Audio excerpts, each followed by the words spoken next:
उत्तर प्रदेश से बिहार, मध्य प्रदेश सहित कई राज्यों में नदियों में बाढ़, गंगा हो, यमुना हो, यह कोई भी सहायक नदी, सब बाढ़ से अपने रास्ते में पड़ने वाले गांव शहर सबको तबाह कर रही है। कुछ दिन पहले सभी ने देखा होगा कि बिहार के आरा जिले के एक गांव का हाल जो गंगा में समा गया। अब ऐसे ही हालात यूपी में बन चुके। गंगा हो, यमुना हो, केन हो, बेतवा हो, या कोई भी सहायक नदी हो, सब अपने रौद्र रूप में और तबाही मचा रही है। और शासन प्रशासन की तरफ से क्या मदद दी जा रही है, यह तो नदियों के किनारे के गांव के लोग ही बता सकते हैं। इसकी सच्चाई बहुत से नेता भी दिखेंगे सेल्फी लेते हुए किसी बड़े अधिकारी के साथ फोटो वीडियो में, पर क्या वह नेता एक भी रुपए की मदद किए जिस गांव में जाकर फोटो वीडियो अपनी खिंचवाई, बनवाई, कैमरे में कूद को कैद करवाया, यह भी उस गांव के लोग ही बता सकते हैं। हाँ, वह नेता अपनी सोशल साइट में फोटो वीडियो डालकर खुद को यह दिखा रहे हैं कि देखो हम इस गांव गए, और उसमें भर भर के कमेंट लोग कर रहे हैं, और नेता सीना चौड़ा कर रहे होंगे कमेंट पर पढ़कर। नदियों के किनारे के गांव में रहने वालों की हालत नाजुक है। न साफ पीने का पानी, न खाने के लिए भोजन, और न सोने के लिए अच्छी नींद। कारण घरों के अंदर पानी भर चुका है और घर में रखा सामान पानी से खराब हो चुका है। अच्छी नींद कहाँ से ले? डर है कहीं नदी और बढ़ी तो क्या होगा। हमारा घर चारों तरफ से 5 फुट से 10 फुट पानी में डूबा है, कब भर भरा कर बैठ जाए पता नहीं। सोचने की बात है, नदियों के किनारे वालों की जिंदगी बरसात में कैसी रहती है, यह सोचकर दिल घबरा जाता है।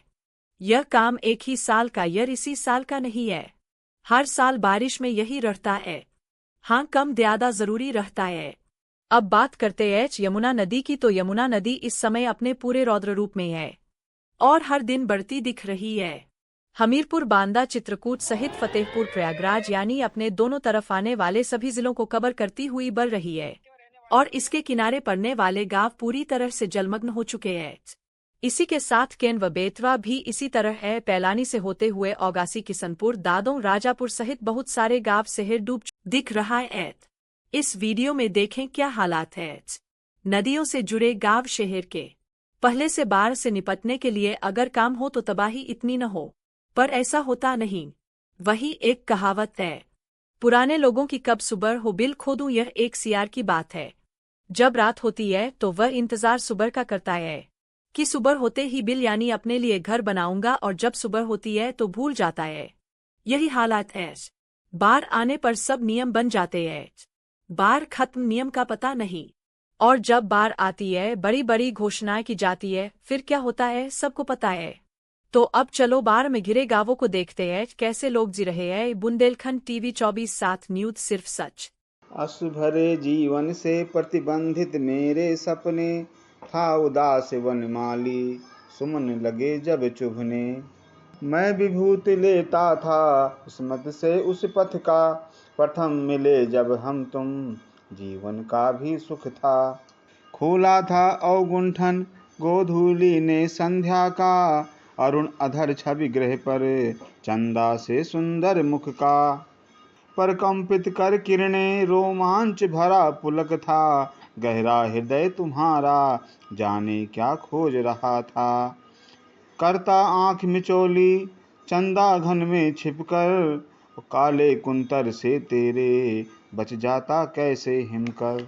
अंतस्थल से लेकर मधु छलकाती गागर, सुप्त भाव रजनी में जगता था विधुनागर।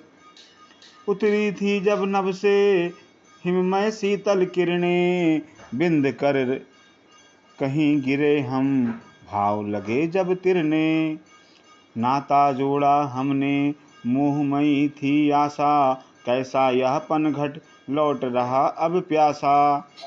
कभी नहीं क्यों पूछा तुमने व्यथा हमारी, हम कहते जाते ऐसे तुमने सुन ली सारी।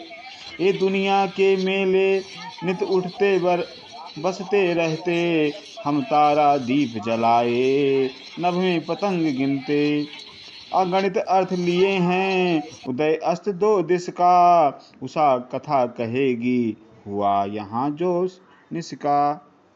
तारे हिमकर से कहते मेरे मन की बातें, मुक्त दलिए आंसू कैसे बीती रातें।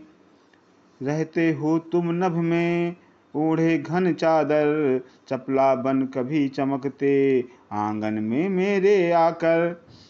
कभी सींचते हो तुम प्यासे नैनों की क्यारी, खो जाता मैं तुझ में, खिलती मन की फुलवारी। कभी मनाता तुझको पाकर अपना घर, और निरखता जाता कहाँ तुम्हारा गृह सुंदर। मधुमय मेरे जीवन मालती निकुंज की डाली, रच दे नीड़ हमारा भर प्यासे की प्याली। रहा देखता तुझको आपलक नयनों के द्वारे, तुम अदृश्य वैभव से लगते जग को प्यारे।